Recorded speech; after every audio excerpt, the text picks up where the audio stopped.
सोचिए, करोड़ों रुपए की वैक्सीन की शिपमेंट या एक्सपोर्ट के लिए तैयार फ्रेश फ्रूट्स। अगर सिर्फ 2 डिग्री तापमान गलत हो जाए तो क्या होगा? पूरा माल खराब। इसलिए कोल्ड स्टोरेज वेयरहाउसेस आज के एक्सपोर्ट इंपोर्ट बिजनेस की बैकबोन माने जाते हैं। लेकिन सवाल ये है, क्या ये सिर्फ फायदे ही देते हैं या इनके कुछ हिडन नुकसान भी है?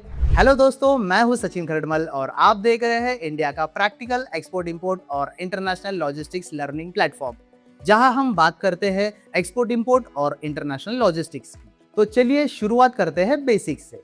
कोल्ड स्टोरेज वेयरहाउसेस क्या होता है? कोल्ड स्टोरेज वेयरहाउसेस एक टेम्परेचर कंट्रोल फैसिलिटीज होती है जहां पेरिशेबल गुड्स को स्टोर किया जाता है, जैसे कि fruits and vegetables, dairy products, meat and sea foods, pharmaceuticals जैसे वैक्सीन्स। यहाँ टेम्परेचर को स्पेसिफिक रेंज में मेंटेन किया जाता है, जैसे कि chilled 0 Celsius to 5 Celsius, frozen 80 Celsius से नीचे।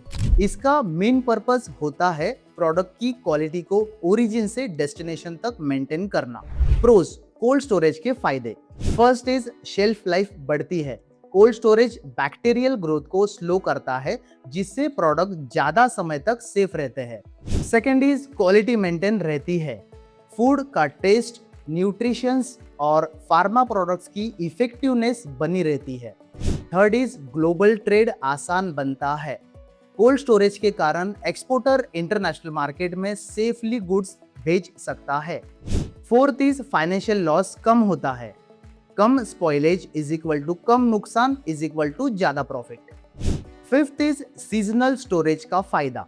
फार्मर्स और ट्रेडर सीजनल प्रोडक्ट को स्टोर करके बाद में अच्छे प्राइस पर बेच सकते हैं। Sixth point is international standards compliance.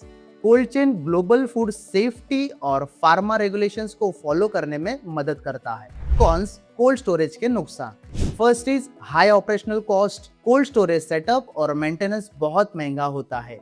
Electricity, refrigeration, maintenance cost काफी हाई होता है।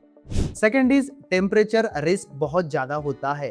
थोड़ा सा टेम्परेचर फ्लक्चुएशन भी पूरा माल खराब कर सकता है। थर्ड इज पावर पर डिपेंडेंसी। अगर बिजली चली गई तो कूलिंग बंद और पूरा स्टॉक रिस्क में।